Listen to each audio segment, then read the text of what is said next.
Hey guys, it's QuickyBaby, and I know it's late, but I finally got my 9.19 mod pack for you, and that's because Wargaming decided to release 9.19 by surprise the day I went on holiday. And the day I got back, which was Thursday, Wargaming released a micro patch, which is 9.19.0.2, which as you likely know breaks all modifications in the game.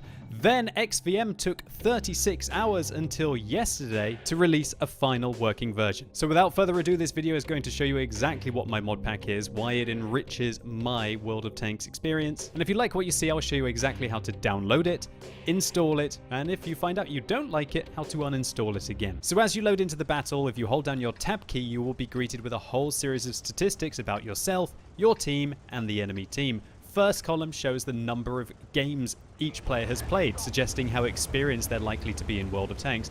The next column is their WN8. This is a rough indication of player skill, although remember it is just an estimate.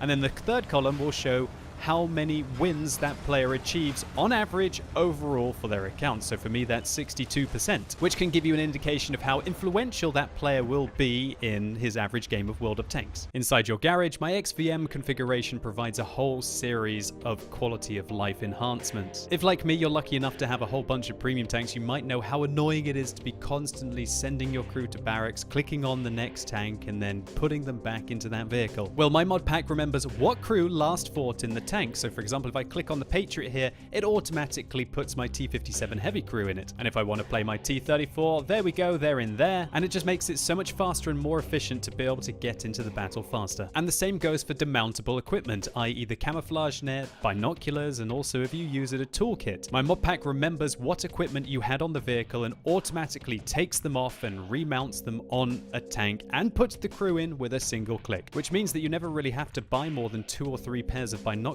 and camo nets to allow you to have 1 or 2 sets stuck on tanks that may still be in battle that you've left. Next, one thing that's incredibly annoying for me is that the default purchase price for premium consumables and premium ammunition is gold. My mod pack changes it so the default is always credits, so you're never accidentally going to start wasting gold when you automatically resupply. And this also fixes the issue when you want to change guns in your tank, that when it resupplies the premium ammunition it will always do so for credits and not gold by default. Finally, there are a series of improvements to the statistics inside your service record. Firstly, your win ratio is colored so you can easily target tanks that you might not be doing so well in at the moment, or at least tanks that you've just played a small number of games on and you want to try and enhance. Next, the mod pack also has a column which gives you an indication of how well you are playing compared to the rest of the World of Tanks player base in the vehicle. And finally, if you care about tracking your WN8 or your efficiency, you can do so here. So now I'm going to show you exactly how to download the mod pack and set it up. Firstly, you want to find the link in the description down below or in a comment that I will pin. It'll take you through to Mediafire, which is a free file hosting website. I don't make a penny from my mod pack, I guess, outside of the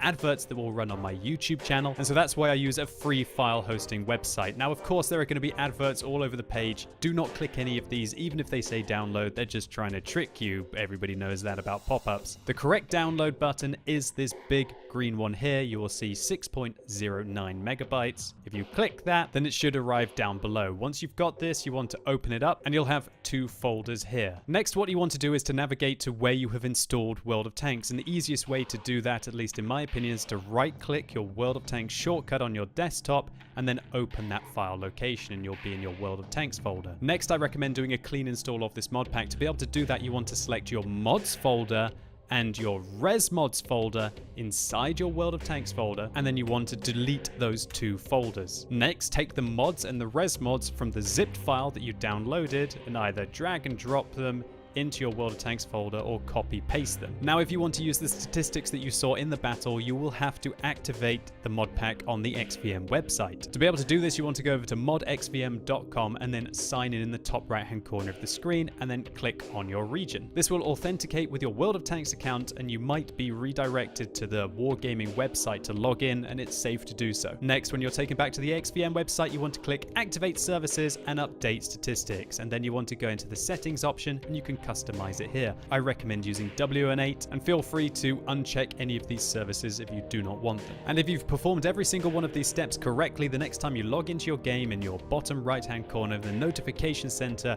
you will have the version of XVM that the mod pack has, which is 6.7.3. The status will be active and it will say how long you still have the services for. And when this timer runs out, you simply have to go back onto the XVM website and click activate services and use the statistics. And if for some reason the status is not showing as active, then you performed some of these steps incorrectly, and I recommend you go back and watch the video again. And finally, I'm going to show you exactly how to uninstall this mod pack if you find that you don't like it. Firstly, go inside your mods folder, then go inside the 9.19.0.2 folder, and then you want to delete this file here. Next, go back and back, then go into the resmods folder, delete the mods and the configs folders, but leave the 9.19.0.2 folder alone. And then everything will be back to normal. You'll have the vanilla client, and Sneaky Wargaming will be trying to trick you into resupplying consumables for gold. And so that's it. That's my 9.19 mod pack. I hope you like the look of it. And again, apologies for getting it out so late this time through no fault of my own. I didn't have a computer when I was in Belarus, let alone an install of World of Tanks. Either way, I appreciate your patience, and I think this is the first time in the 2 or 3 years that I've been releasing this mod pack that I haven't got it out on day one. Either way, enjoy it, and best of luck on the battlefield in 9.19. I've been enjoying the ranked battles a little bit myself, and I'm going to try and get a few more chevrons on my Sheridan so I can try and remain in League 1 at the end of this stage and hopefully the end of the season. Either way, as always, thank you so much for watching. You've been epic, and hopefully I'll see you soon.